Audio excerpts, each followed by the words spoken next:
Leçon 10, tout ce que la quatrième dimension offrait à toi. Tu obtiendras des résultats magiques lorsque tu donneras vraiment à cette intelligence suprême le droit de passage. Le monde de la quatrième dimension est le monde des idées parfaites.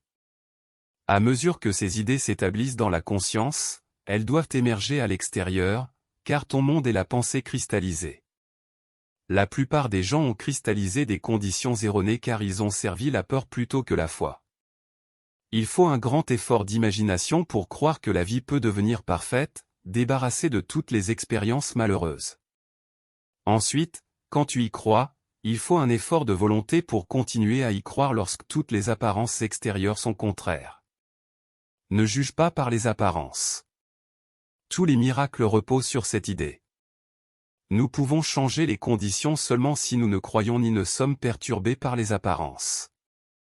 À une femme très angoissée, j'ai dit, aucune de ces apparences ne te trompe. Elle s'est accrochée à sa conscience et a triomphé dans le plan divin pour son bien. Nous ne pouvons plus avoir la foi d'un paysan. Nous devons avoir une compréhension de la foi à travers la connaissance de la loi spirituelle. Nous contrôlons les conditions.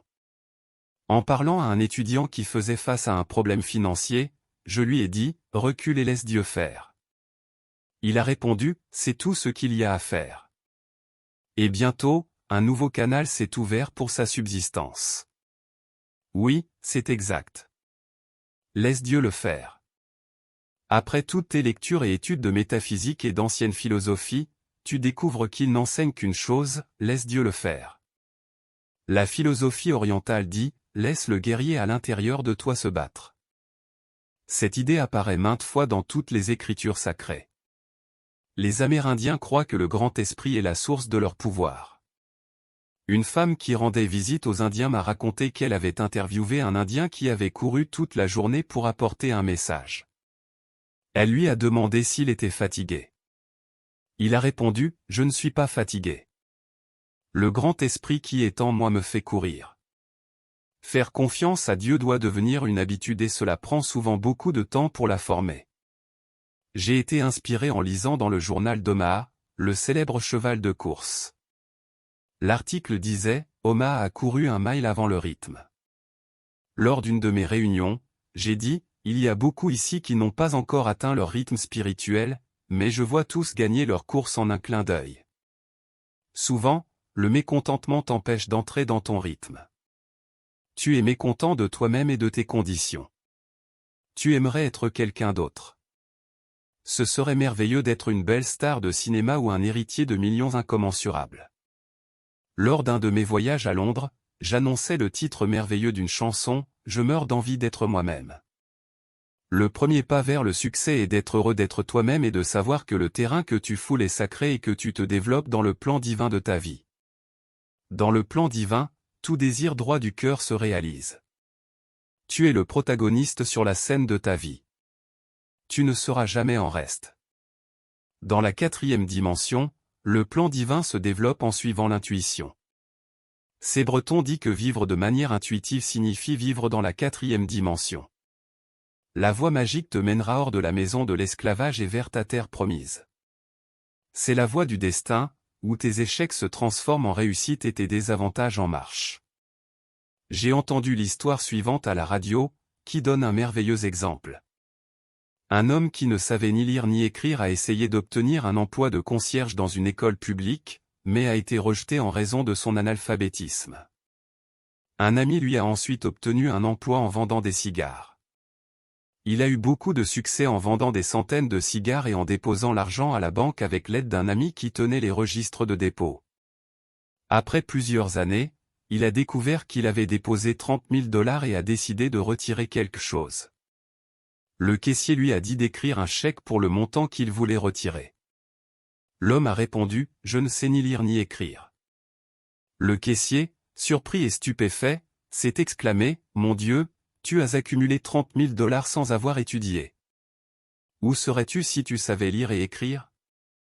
L'homme a répondu, « Je serai concierge à la première école publique à l'angle de Hyde Park à Londres. » À Londres, il est permis aux gens de monter sur les tribunes, de rassembler le public et d'exprimer leurs opinions sur n'importe quel sujet religieux, politique ou personnel, de dire ce qu'ils veulent sur la famille dirigeante, etc. Le gouvernement considère que c'est une bonne façon de leur permettre de se défouler. Pendant ce temps, je me suis arrêté pour écouter un pauvre individu sans défense qui criait à tue-tête « Dieu n'existe pas et je peux le prouver ». J'ai pensé, tu n'as jamais expérimenté Dieu, sinon tu ne serais pas où tu es.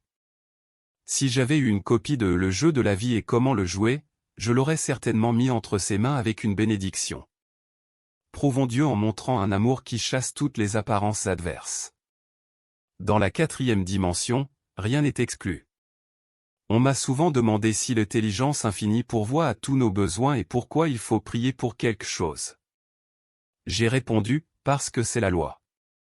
L'homme doit faire le premier pas. Il doit appuyer sur le bouton pour allumer la lumière électrique. Beaucoup de gens ne font jamais de demandes importantes à la provision universelle parce qu'ils pensent que c'est demander trop. Une femme s'approcha de moi et me demanda, « Est-ce mal de demander les choses que vous voulez vraiment, ou devriez-vous demander seulement ce dont vous avez besoin ?» Je lui ai répondu, « Quelles sont les choses que tu veux vraiment ?» Elle dit, « L'amour et la beauté. » J'ai répondu, « Si tu les veux, alors elles sont nécessaires. » Quand tu es fixé sur l'idée qu'il n'y a qu'un seul pouvoir dans l'univers, toutes les apparences du mal disparaîtront de ton monde. Les problèmes viennent de la croyance en la dualité, le bien et le mal. Pour obtenir une démonstration, nous devons savoir que l'intelligence infinie est le seul pouvoir. Le mal vient des fausses imaginations de l'homme. J'étais dans un restaurant avec une amie qui avait renversé quelque chose sur sa robe. Elle était certaine que cela laisserait une tache. Je lui ai dit, donnons un traitement. Le mal est irréel et ne laisse aucune tache. Il n'y avait jamais la moindre tache sur sa robe. On ne pouvait pas savoir où l'incident s'était produit. Dans la 4e dimension, le mal n'a jamais été enregistré. Seulement dans l'esprit de l'homme, il expérimente la perte, le manque, l'échec, la maladie, la douleur, etc. Souvent, les gens abordent la vie avec du ressentiment et du dégoût envers une personne en particulier, maintenant ainsi une situation malheureuse et préjudiciable à l'esprit, au corps et aux affaires. Une femme était pleine de rancune envers sa nièce. Tout ce que sa nièce faisait l'irritait. Elle me dit, « Je ne peux penser qu'à quel point ma nièce nettoie mal son argenterie. » Cela semblait être une affaire mineure, mais cela réagissait sur elle sous forme de rhumatisme. Je lui ai dit, envoie-lui de l'amour et de la bonne volonté, et ne lui donne pas de conseils. Laisse la sagesse infinie l'éclairer et la guider. À sa surprise, sa nièce donna un éclat magnifique à l'argenterie et changea sur de nombreux aspects. Tu obtiendras des résultats magiques lorsque tu donneras vraiment à cette intelligence suprême le droit de passage. La marée a changé pour rester, parce que Dieu a le droit de passage. Prononce cette déclaration. Quand je parlais en Californie, un homme dans l'auditoire s'est approché après la réunion et a dit, « C'est une déclaration merveilleuse. Je suis ingénieur et je sais ce que signifie avoir le droit de passage. Le désir est un pouvoir formidable et doit être dirigé correctement. Tu peux désirer des choses et des conditions incorrectes. Donc, pour donner à l'intelligence suprême le droit de passage, tu dois dire, « Je désire seulement ce que Dieu désire à travers moi. » Le désir incorrect disparaîtra et sera remplacé par les aspirations justes. Quand tu regarderas en arrière, tu diras, « Dieu merci, je n'ai pas obtenu les choses que je voulais tant quand j'avais 18 ans.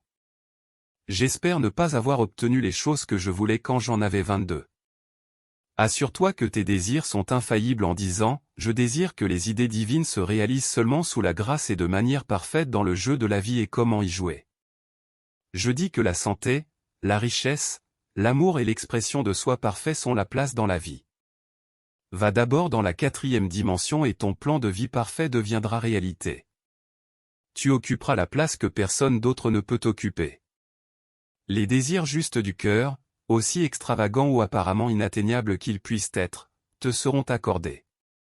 Demandez, et l'on vous donnera, cherchez, et vous trouverez, frappez, et l'on vous ouvrira, Matthieu 7h7.